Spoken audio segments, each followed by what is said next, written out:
Ngayon naman po, pakinggan naman natin ang ating best man, none other than Mr. Neville Jan. Good evening po. Magandang gabi po sa ating lahat. Para sa kay Prince na lang muna. So si Prince po ay aking talagang kababata. Since kinder. Kaya nandyan po ang aming teacher nung kinder. Si Ma'am Eva, ang kanyang kinuhang ninang. Ayan. Simula kinder, grade 1, lagi kaming magkasama niyan sa section.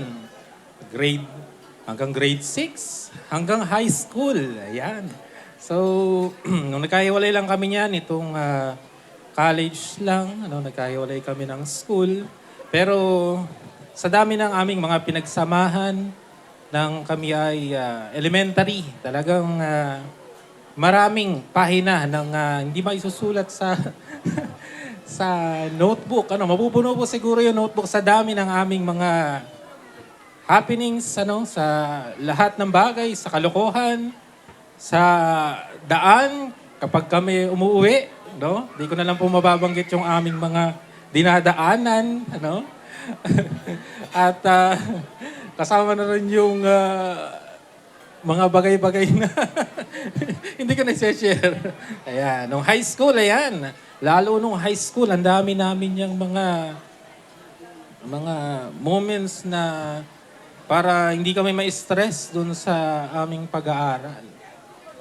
So, ang pagkakakilala ko, masasabi ko lang kay Prince bilang aking kaibigan ay isa sa pinaka-masipag, pinakamatalino sa aming klase dahil siya ang aming valedictorian, valedictorian ng elementary, valedictorian ng high school, Tapos, nung nag-college na siya, siya ay isa sa pinakamatagumpay na tawag dito, sa aming magkakabatch, Sa tingin ko, siya yung may the best na mayroong na-achieve pagdating sa pag-aaral. Siya po ay isang engineer at nakapasa sa iba't ibang klase ng pagsusulit.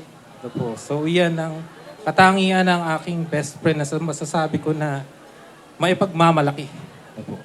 Siya po ay isang mabuting tao sa aming mga magkakaibigan, matulungin at higit sa lahat ay mapagmahal sa kanyang mga magulang. So, para sa inyong dalawa, bilang mag-asawa, congratulations and wish ko lang na sana, yun nga, kung magkaroon man ng problema bilang kaibigan ni Prince at bilang kaibigan na rin ni Ma'am Cheryl ay kung may maitutulong man, kung sakali, na magkaroon ng problema. Nandito lang ako bilang kaibigan nyo na handang magpayo. Yun lang. At maraming salamat po.